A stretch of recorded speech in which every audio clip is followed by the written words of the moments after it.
ABELI, and today I'm here with my husband, and we are going to do a series of videos showcasing, basically starting off with Nintendo Switch. So we're going to do, the one that we're doing today is all about the consoles, and we are planning on also doing one on accessories and games, so that way we can help you out this holiday season as you're planning gift ideas for your loved ones. So why don't we go ahead and get started? Perfect. So we have some notes on our side. Abby has her iPad and I have my phone. I thought we'd do a little brief introduction of each of these consoles and really kind of give you a getting started guide and some of our best, best tips and tricks to really maximize owning a Nintendo Switch and giving you some of our recommendations. So I'll kind of give you some basic facts first, and then we will dive into each of the products. The very first Nintendo Switch launched on March 3rd, 2017. And the price for that Switch is $200 and, I'm sorry, oh my goodness. $299. That's exactly correct. You know, you have notes here, but you look away. Basically, that is this product right here, the Nintendo Switch. And it really kind of changed the game in terms of consoles, and especially for Nintendo. It sort of took the greatest part of the Wii, which had Wiimotes and Wii nunchucks and this motion experience. And then the Wii U, which had this tablet-like thing you could kind of hold in your living room while the rest of the console was still connected to the TV. It took all of that and took the best of both worlds and made this amazing product. So the really cool thing about the Nintendo Switch is it's both a handheld console and a device that can connect it to a TV. So what you're seeing here is the Nintendo Switch in its dock. And I'll kind of start separating this into its two pieces. But essentially, this right here is the Nintendo Switch. All this device allows you to do is connect it to a TV. Everything else is all housed directly in this device. And it's really, really cool. And it's almost one of those things that you're shocked. Why didn't somebody think of this before? Because it's just a perfect device for just about everyone. If you're a hardcore gamer, or if you really like casual games, puzzles, platformers, really everything can be right here. It's almost like having a phone dedicated to gaming. So it's a really cool product. And I'll kind of talk a little bit about the dock, then we'll get right into the actual device itself. But the dock, as I said, the Nintendo Switch slides right in here, and it's actually really cool how it works. There is a small USB-C port right here at the bottom, and when you drop this in, your Joy-Cons actually kind of keep you in line, and it drops right in like that. And the Joy-Cons are the two detachable controllers that are associated with the device. We'll get into more on that in a little bit. But overall, the dock itself, I'll hand this to Abby. She can kind of hold that, Vanna White style. On the back here, you have your ports for the dock. So it allows for the AC adapter, which comes with the box, a USB cable for any accessories, and then HDMI output. It also comes with an HDMI cord. So everything you need to get started is sold for that $299 price tag. You have your HDMI, the USB, and then the AC adapter. And you can close this up. It has a little hook, so if you want to send the cords one way or directly in, you can do that. And it also has two USB ports on the side, again, for accessories. We'll do a separate series on the accessories for the Nintendo Switch, but that really sort of exemplifies the base level dock for the Nintendo Switch that came out March 3rd in 2017. So what's also nice is on the dock, when it's plugged in, it also has a green light on the bottom, so it showcases that it's actually like charging your Switch. Yeah, that's a really good point. When you are in docked mode, the display turns off because it's now projecting to the TV. So that's a really great thing. So you know you're not burning into the screen or doing anything like that. It's working directly on the display at that moment. It only turns the display on the device when you come out of docked mode. But yeah, going into more detail on the Nintendo Switch itself, you have the console itself, which is really just this display. Again, kind of think of it like a phone. I don't really think we would ever compare it to that, but that's sort of how I kind of think of it as. It's like a mini tablet or a phablet, like a little display. Yep. But on the back here are two little dots, and these little dots allow you, if you press them, to then pull up. And now I've disconnected the Joy-Con from this device, and it can now be used wirelessly. Same thing for this one. So we'll kind of hold it like this, we'll press that button in, and we'll pull right off. Now, what's really cool is when you connect these back to the device. There's this really satisfying click sound, and they actually even use that when you turn the device on. So we'll make sure to be really quiet. That click noise right there is really something they use when you're starting this device up. So we'll go ahead and put the other one in. There it is again. It really does feel quite satisfying. There's this tactile feel of releasing, and then it kind of makes a nice reverberating click. You feel it, you feel that it's locked. You can hold it by the Joy-Cons. It's not coming out of there. I feel like an infomercial person. Cut this thing open, you'll be fine, right? Like this thing, these knives can cut through cans. But overall, fantastic the way the controllers work. And then on the back of the device, you have this little kickstand here. And why is that important? Or why is that helpful? So when you open up that kickstand, one, it gives you access to the micro SD slot. So this device has 32 gigs of on-device storage. Now that'll get you going for a little while. You'll be able to, have a lot of those initial games you might purchase. But as your library of games, at least if they're digital, start to grow, eventually you're going to run out of space. You're going to want to get a micro SD card. The great thing about that is micro SD cards are very cost effective. You can get a very large size, 200, 300, 400, 500 gigs for well under $100, and the price just goes down from the various sizes you choose. But in addition to that micro SD card, this kickstand works as a way for you to set the Nintendo Switch up. So if you wanted to play it in tabletop mode, so now we have 3 modes. We have docked mode, handheld mode, and then when the kickstand is out and you set it on the table, we refer to that as tabletop mode. Tabletop mode. That's right. Clever. Almost had a Blue's Clues moment where we say, "And what's this?" and then you wait and pause, and then you say it back. Yay! But overall, a really cool tool and a really great product. I'll continue kind of talking a little bit here. One heads up for anyone who also, the Joy-Cons come in multiple different colors, which we'll talk in a different video about accessories. But what's neat is if you have the display on and you are trying to pair a new Joy-Con and you slip it in, it actually shows the color on the screen. So that way you actually know that it's been properly paired. So that, I always thought that was really cool. Yeah, that is a nice touch. We'll go ahead and turn this on. So the power button is right on the top. You actually have a volume rocker. It's going to be tough to see in this video. We might even put on a clip for something else. But effectively, you have a plus and minus, a little volume rocker, similar to your cell phone. One way goes higher, the other one makes the volume lower.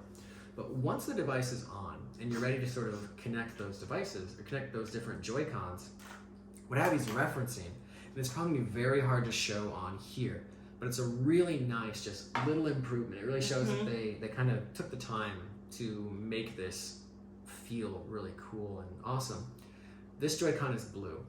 When I actually connect this in, and I'm going to try my very best to get this close to you as we can go, but when I connect this in completely, there is a blue reverberation that kind of comes out of the screen.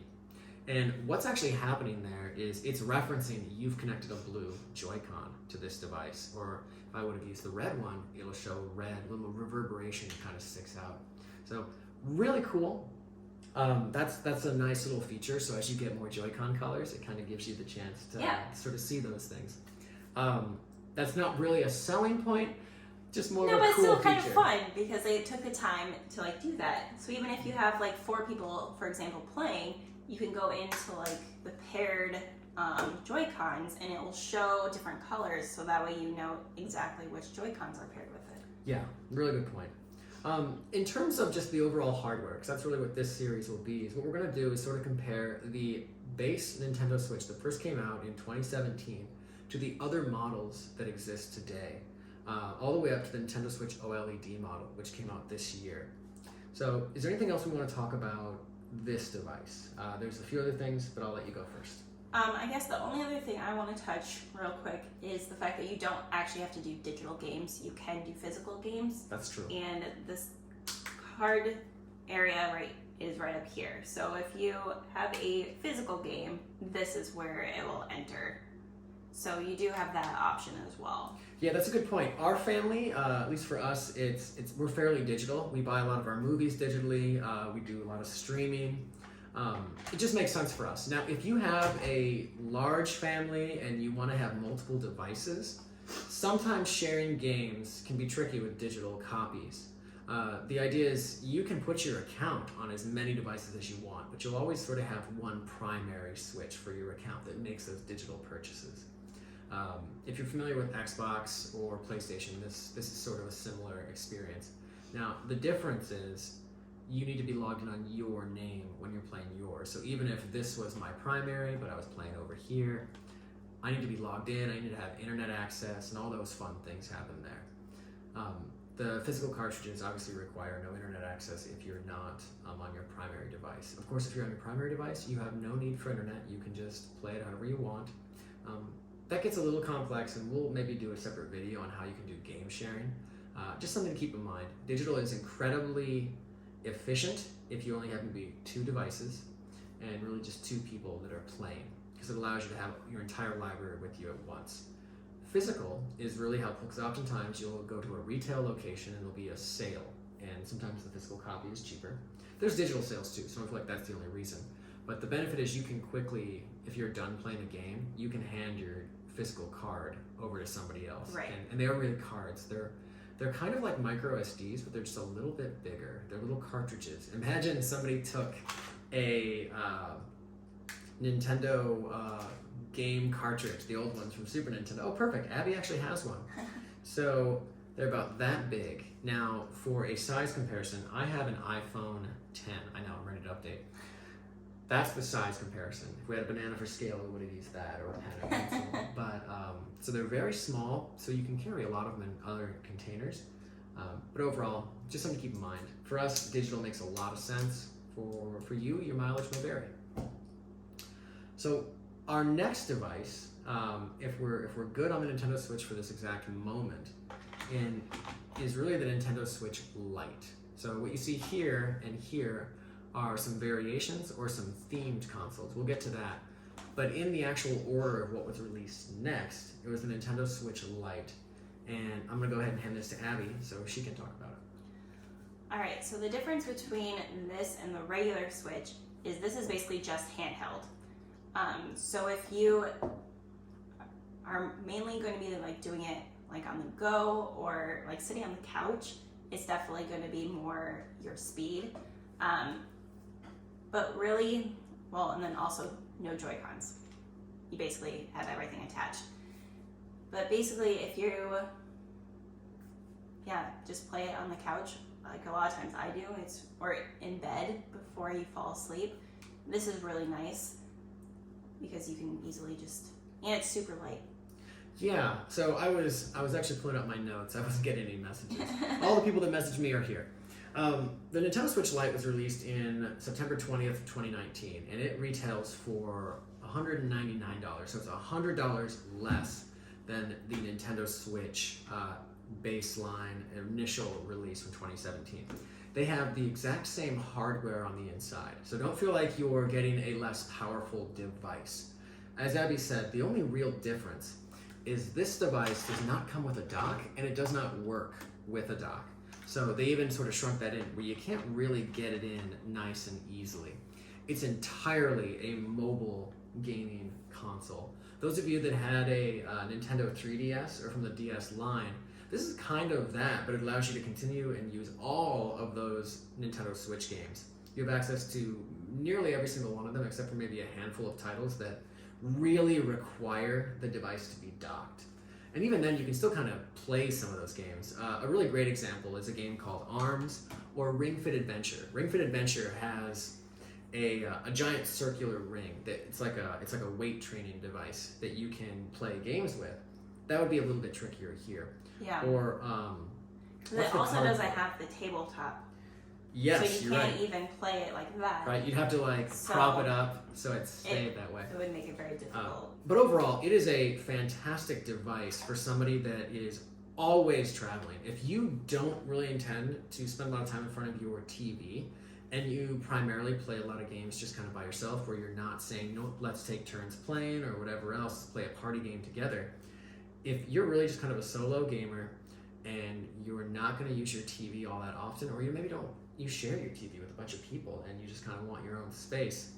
The Nintendo Switch Lite is a fantastic option for you.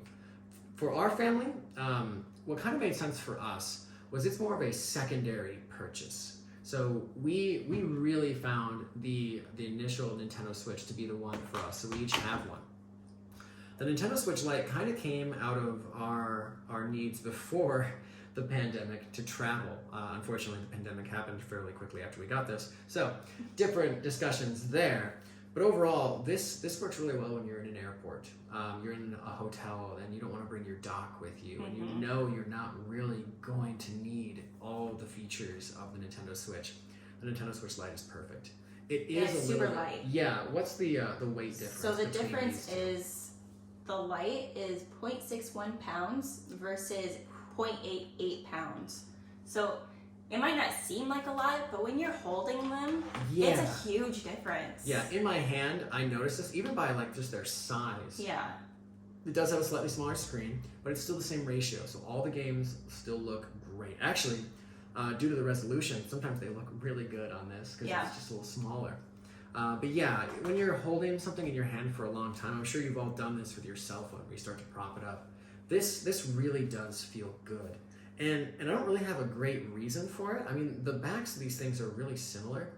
For my hand size, this just sort of feels almost like it was made for my fingers. I put my pointer fingers here. These guys all sit right on that area, and it just sort of feels really good. But again, it does not work in like some sort of party mode. It doesn't work on your TV. So when you're thinking of this holiday season or any time and you're seeing different options in the store or you're looking online, the Nintendo Switch Lite is $100 less, but it does not allow you to use like removable Joy-Cons, and it won't work on the TV. Fantastic product, but it does have, I would say, some limitations. They're not really negatives because it still lets you do all the same stuff. Right. It's just, it sort of sits in that idea where it solves a different problem. Kind of like when you think of your tools. You have sort of those tools that can do everything. They have the Swiss Army knife. Yeah. And then you have really specialized tools. It's not a fault of the tool that it can't do X, Y, and Z. It wasn't really designed for it. That's really where I sort of see the Nintendo Switch Lite. It's a fantastic gaming tool as long as you're aware of what you can and can't do with it. Right. And I think one other thing that people need to be aware of, the difference between the two is when it comes to charging. So like we said before, when this is in the dock mode, it's charging That's true. the It's plugged in. device. Whereas with this, you have to make sure that you charge it. Yeah. If you want it to like have good battery life. I've ran into that issue a couple times where like I will leave it on and the next time that I try to like play it, it's like at 2%. So that would be my only other, be aware of that. I mean, think of But it like again, your it's not like a tablet. limitation. It's just one of those things that you need to be aware of. Yeah, it's like your phone, your tablet, Right. any other device. Where this, you kind of just get, it's really natural just to drop it in, walk away, and leave. You just plug this in. Now, you can do the same thing for your Switch. Your Switch can be entirely mobile. You can never put it in the dock again, and you'll just use the AC adapter and plug it directly in here. Now, if you even have devices that already use USB-C, go ahead and use those. So that's an option too. But yeah, that's just, it's like any other device. I will say though, the battery life, if you would scroll down on that, I think we even have the battery life options. It is really good on these devices. I'm always in awe of just how much true game time you can get out. But like when it's just in standby mode, it'll last days. So for the Lite, it says that it has approximately 3 to 7 hours, and then obviously it depends on the game that you play. Yeah, Some lighter of them, games your mileage will be. Right. And then the regular Switch is 4.5 to 9 hours. So there's not a huge timing difference. It'll work fairly well on most plane rides. And typically when I do travel, or we travel, and like I said, we'll go into our accessories later, but we'll even bring like a power brick and the AC adapter. So if the plane has plugs, you can plug it in and just stay good. You can also use some sort of power brick and keep it charged that way. So overall, treat it like a tablet, treat it like a gaming thing. It will last you for most of your gaming sessions. Again, fantastic devices, the two of them right here. Now, we do have something else to talk about before we get to this model here. And Abby, do you want to talk about the Animal Crossing Switch? Because you're actually in the Animal Yeah. Crossing shirt. I'll actually rotate this around, and we'll talk a little bit more. So, I don't remember when the Animal Crossing, did it come out last year? Yeah, so Animal Crossing came out last year. Those of But you, the Switch came out last year too, right? yes, The special edition these one. were all together. When Animal Crossing launched, It was last March, so 2020 in March. And so what's really cool about this is it's literally all Animal Crossing themed. The Joy-Cons are a special edition color. The back, if you can kind of see, is even like specially designed. So like it has the different like islands. So it's really cool. I don't have it on here, but I'm pretty sure it has like the same specs as the original. Right? yeah, it is entirely the same as the Nintendo Switch. Now there has been a minor refresh on battery, but any of the Switches that are out now, you won't have that issue. It's only if you look at some sort of refurbished Switches, you may have the initial Switch's battery be slightly different. Overall, not a huge change. But Nintendo was really kind of cool in how they offered these products. The Nintendo Switch and then the Animal Crossing themed Nintendo Switch is literally just that. It's just a themed one. It just has a different coat of paint. They did this for Pokemon. I think they did a special edition one even for the Mario, right? When they yeah, did it for the there's 5th anniversary. There's a lot of different ones. They all have the exact same specs. It's just, are you a fan of that that game? But you're not getting any sort of better hardware out of this. You are getting very unique and limited edition hardware. These Joy-Cons are not. Can't get them separately. Yeah. You have to buy the Switch. And that was actually really the reason we purchased this. So this was actually my Switch. Although Abby is a much larger Animal Crossing fan than I, this was her Switch for the longest time. The Lite was really just sort of our backup for travel. And the Animal Crossing one is the Switch that I used. And that's really just because I like these two colors, this green and this blue. Our wedding colors were seafoam green. I actually got to pick that. So when I saw this green, I knew this was something I really wanted. Now, is that a great idea for like making fiscal sense, purchasing something because you like the color? Maybe not, but we did want another Switch anyway, so it was just perfect timing. And we were in the pandemic, so it made sense to update. Well, and like you said, the specs are basically the same. The only thing that is different is the special edition Joy-Cons. So even like the price was the same. Yeah, it was still $299. And like we referenced, it's just a paint color. So you can swap these all day. These Joy-Cons can come out and they can be used on any of these devices. That's the really cool part of all of this. It's all universal. It works. Now, of course, the Switch Lite is a different beast. The Joy-Cons obviously don't come off of this. But these devices, even when we get to this Switch, which we'll get to in a second, they're the same. The Joy-Cons work, so if you go to the store and you see different Joy-Cons, don't feel like you have to ask somebody and say, is this one going to work? For this? Yeah, it will just work.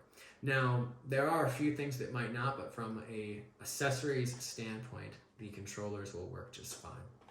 So, we've talked about the Nintendo Switch and its themed version. We've talked about the Nintendo Switch Lite and the benefits that it brings to the table. We have one more device to talk about, and that is the Nintendo Switch OLED model that Abby's kind of getting ready here. And I'm going to pull up a little piece of information again. You'd think I could remember 3 dates. I use my calendar for everything, so I don't. But the Nintendo Switch OLED model was released October 8th, 2021 for $349. So, for those of you that are keeping sort of... price check. Yeah, price check at home. $300. $200, $350. Now, you may find some retail sales or bundles, but those base MSRPs are right there. They each sort of do different things.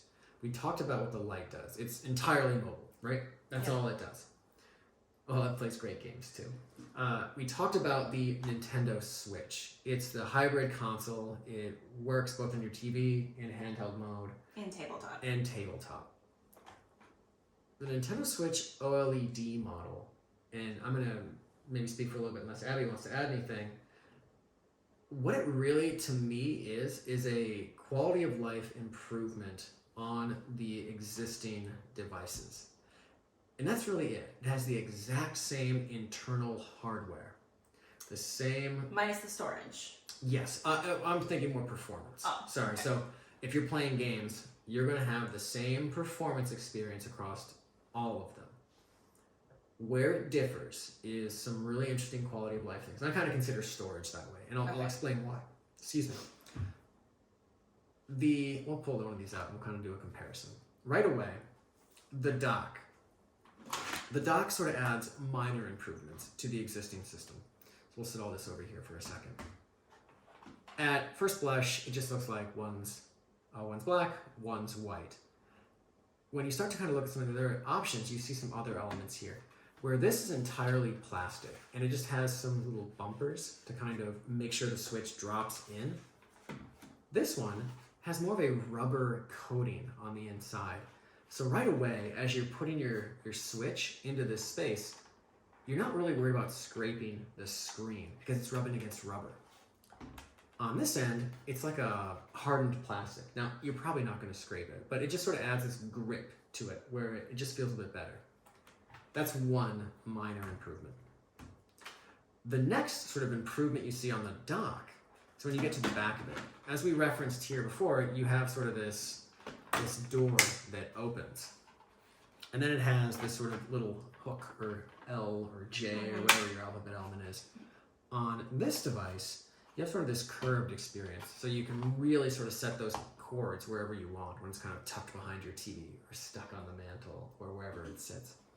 But when you open it, one thing that I will say I was a little confused by, but I guess I understand, is this actually comes off entirely. So that's probably an aesthetic choice, where this one is more of a door. But that's not really where it differs on that end.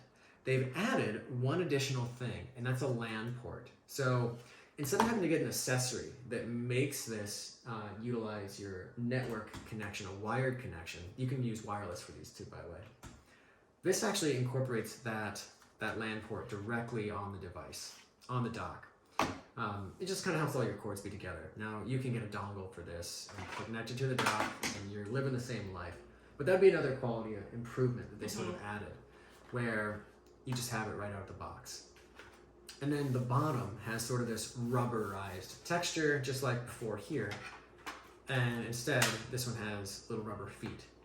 These are not really changes that are going to dramatically blow your socks off, right? Right. But they're just little things that sort of just take the experience, and it's almost like they got some feedback from consumers. They looked at how people were using the devices.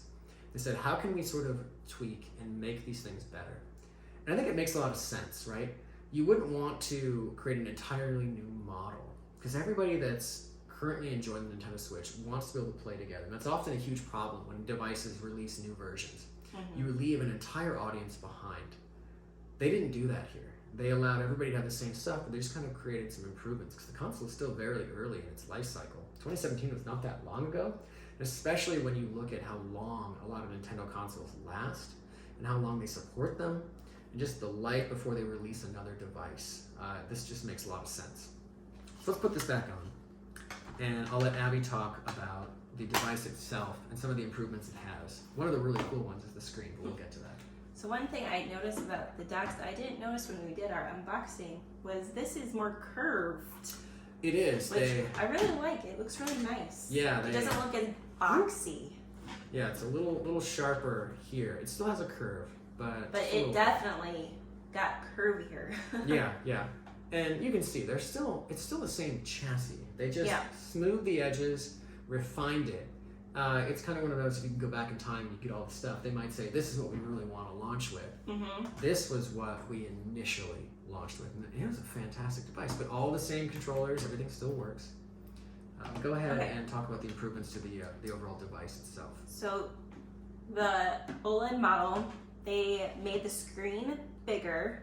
So instead of the 6.2 inch LCD screen that the regular Switch is, this is now a 7-inch OLED screen.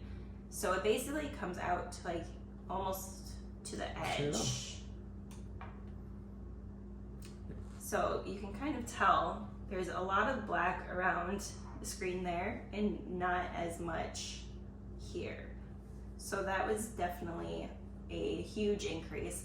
And then the next thing what they did was instead of the little kickstand, they ended up making, I just got my nails, an actual like tray, I would say. And you can easily bend it to however degree you want. So if this is how you want to be able to see it, like on an airplane, or if you want it more straight up, you can easily change it, which I thought was a really nice addition. And I don't feel like it's going to wobble like sometimes the Joy-Con or the kickstand. I always was concerned about having it in tabletop mode, but this is like sturdy. So I really like that. Yeah, and that's kind of again where they took what was really great and then just refined it. And they took parts that maybe was a little bit weaker and they just refined it. Mm-hmm. Where this guy worked fine to at least let you get to the micro SD card, and it did sort of work. You could stand this device up and you can see, but it's a very specific angle. Right. And if you're not sitting exactly at the right angle, you've got to kind of move your head. You got to sit right, and anybody that travels knows that the airplane seats are not great for that, especially when the tray is connected to the person sitting in front of you. So wherever they decide to set their seat, the tray starts to move around. This is fantastic for that because you can set whatever angle you want, and it gets really deep and really shallow, so it can be a very comfortable viewing angle for just about everybody. In addition, it's almost a metal almost. Yeah, it's some sort of really, really nice material. Now, and I don't feel like it's going to break off like the kickstands. Now, of course, the kickstands are cheap. You can get more. You can probably put it back on, but it's just plastic, and it sort of just clicks in. Where that this true element here, this back section here really does work. It feels much similar to when you open a really nice laptop and the screen holds in all those positions. That's kind of what this sort of feels like to me. Abby touched on it a little bit, but I want to spend just a couple more seconds talking about it. Yeah, real quick. Underneath this, that is also where you still get to the micro SD card. Yep. So it's just like with the kickstand, that's very similar position. So yeah, absolutely. That's nice.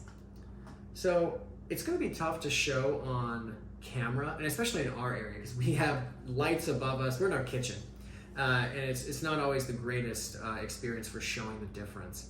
But this has, as Abby said, an OLED screen, where all the other devices, the Nintendo Switch and the Nintendo Switch Lite, they have LCD screens. If you are familiar with that, what that really kind of, and I'm not going to be able to give you the best experience, but basically an OLED screen has really, really dark blacks. Basically the pixels turn off, so black is black. If somebody's showing you a picture and they are using pure black, if you know your hex values, 0000000, there's nothing, absence of light, right? On an OLED screen, it will be black. The pixel turns off. There is no glow. There is no thing. It's just off. On an LCD, there's still a slight glow. It can't quite get to black. Now, they can get really close. So why does that matter? Well, in a way, it doesn't really affect your gameplay, but aesthetically, it makes colors and really vibrant. Yeah, it makes that experience just that much better. It turns it up. It turns it up to 11. So again, it's a quality of life improvement. And that's really where the OLED shines. Now, it sounds silly. And I will admit, we talked a lot, like, should we get it? Is it worth the quality of life improvements we talked about, right? Like, if it's going to be this way, they're going to increase the storage. The storage is great. 64 gigs from 32 gigs, that's awesome. Yeah. But we buy micro SD sticks, so we already expand the storage. So that's not really a thing for us, but it's great. It is great.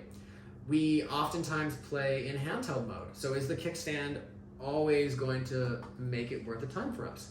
When you do play in handheld mode, it is. Mm-hmm. When you want to play in docked mode and I want it to be wired in, do I need to hook up a dongle or could I just connect it in? It's kind of each little thing by itself, each improvement by itself isn't really the greatest thing ever. But when you take all of them together, that extra $50 from the $300 to $350, it really starts to make more sense, especially if you hold your device in handheld mode.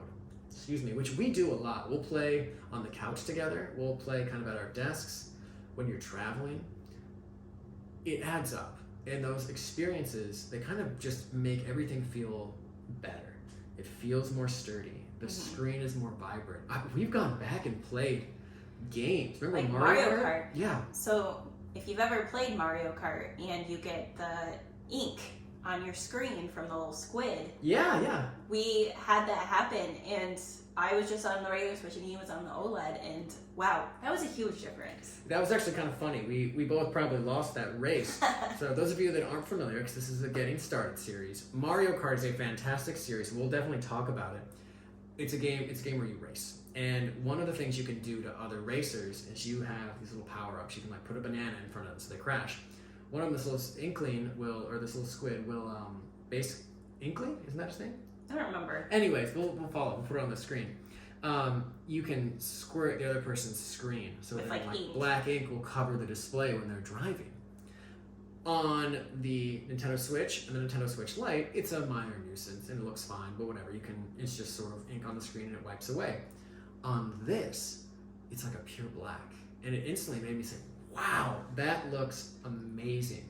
Or for longtime favorites of Rainbow Road, a very vibrant and colorful game or level racetrack, the colors just popped and exploded. It was very pretty. It really was. If you own an OLED TV, you know exactly what I'm referencing when you go back and see an LCD TV.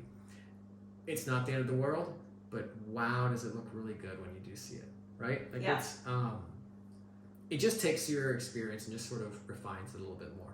Now, I will say, once you are in docked mode, they are identical. Because docked mode is using your TV's display.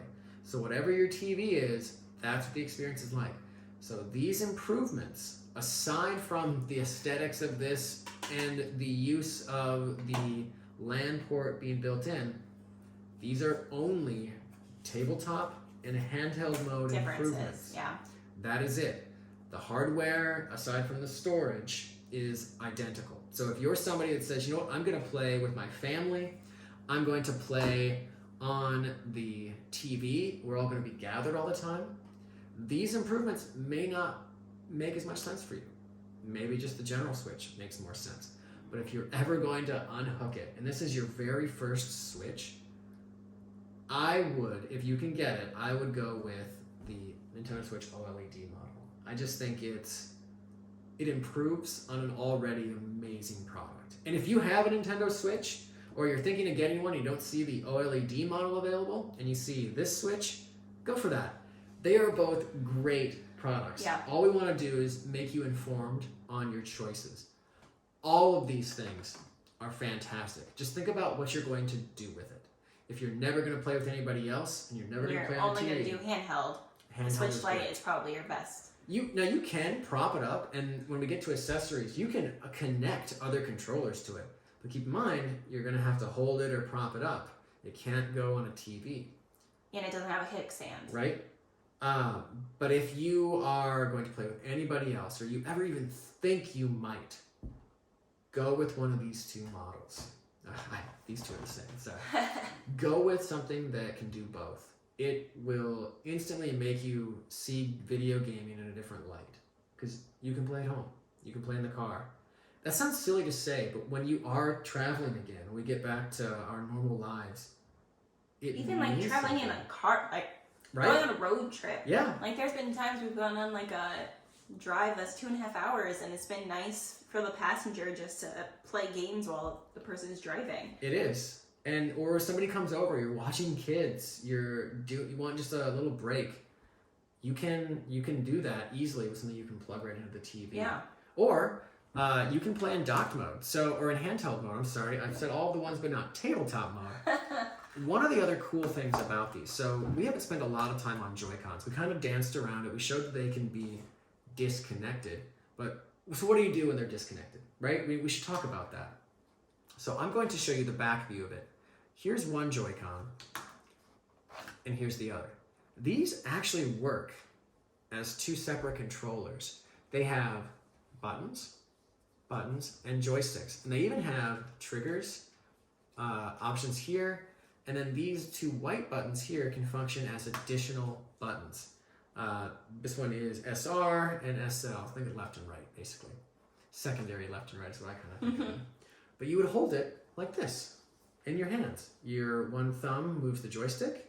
Your other one uses the directional pads or the buttons. And then you have these here. Don't feel like it should be confusing. It's not. It's probably confusing if this is the first time you've ever heard of these things. But overall, all of the Nintendo games make using something like this really efficient. Easy. They're just controllers. Just think of it that way. Don't think of anything past that. They are controllers. And right away when you buy a Nintendo Switch, you get 2 controllers. These are called Joy-Cons. That is their name. Remember, if you were familiar with the Wii, you had the Wii Mote and the Wii Nunchuck. This is that evolution of it, where you have a Joy-Con. And Abby has a Joy-Con. Yep. The only thing is, when you connect them, they can only go on one way. So, if we put the screen here, this one, you'll notice has a rail, and the rail goes there. I can't put it here. I can't put it on upside down. They even have arrows to make it very simple. So easy. Anybody can do this. I was going to say, at one point I thought it actually had, so like they even have left and right on the top, so they know exactly which side to put them in. Yeah, and what's cool is some games require both. Some games just always will. Many games, many games support just a single Joy-Con, as well as all the other bells and whistles. Like games like Mario Party. A lot of the first-party titles by Nintendo will absolutely support these, just as this. And that's really cool, because then you can play on the go, on the airplane. You can connect this in a dock, and you can hand out the Joy-Cons to everybody in the room. Here's one for you, here's one for me, and you can play on the TV right from these Joy-Cons. Don't feel like you need to go out and buy. We'll get to the accessories. No, we keep saying it. There are many other types of controllers, and there's some first-party ones and some third-party ones. But the Joy-Cons will do exactly what you want for the bulk of your gaming experience. And you get 2 with the price of your Switch. Right, so. And then when you buy them, they usually come in 2s. So you're always set up, which is nice.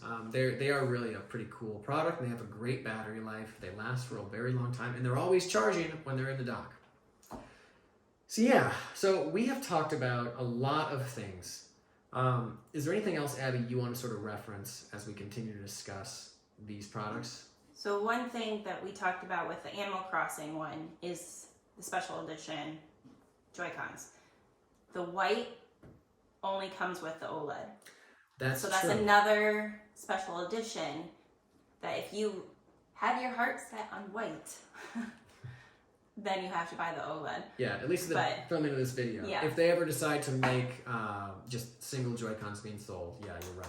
Now, if white's not your thing, and you want blue or you want red, they also sell a version of the OLED model that comes in black. So it's exactly like this, but with an OLED screen. So if white's not your thing, or you eat a lot of Cheetos, or you know white's not going to stay clean in your home, you can absolutely get this exact same chassis, the great screen, the kickstand, the upgraded dock, all of it can come in black. With the blue and the red Joy-Cons. Yes, and then of course you can get any Joy-Cons you want. They actually, and we'll get to that in our accessories video, so much for that video. That video's got a lot of high hopes. Stay tuned. There's gray Joy-Cons that would look really nice with this as well. So you can have like an all black experience too. And one thing we should definitely stress, let's say you're a house that has multiple devices. All of the docks, all of the Joy-Cons, everything fits just fine across the board. So you never Except have with to, the light. Yes, again, the light will not dock or have Joy-Cons. Yes, but everybody else plays together. So it's sort of like Rudolph for Christmas. You can't play in the games, but you can play all the games. So everybody here works together. The light kind of does its own thing. But again, it will play so many of the games, and it is a fantastic addition to either anybody that already owns a Nintendo Switch or somebody that has no intention of ever playing in docked or tabletop mode. I can't stress enough. It's a fantastic tool. It is. Fantastic product. Don't feel like it's this one versus that one. It's really, how do you want to play? And that's really kind of one of Nintendo's marketing things, right? It's your way to play. Right. that's really kind of what the Switch Lite is there to do. It fits that need of those people that want something a bit more mobile. But yeah, so I think we've covered a lot of things. If you have additional questions, leave them in the comments down below and we'll try to reach out to you. Yeah. Otherwise, stay tuned for our next video in this series, which will be Nintendo Switch accessories. So we've done getting started with the Nintendo Switch. We hope this was informational for you. The next one will be accessories, followed by our recommendation for games. Cool. Awesome. Thank you guys. If you like this type of content, make sure you hit that like and subscribe button, and we'll see you in the next video. Bye. Bye.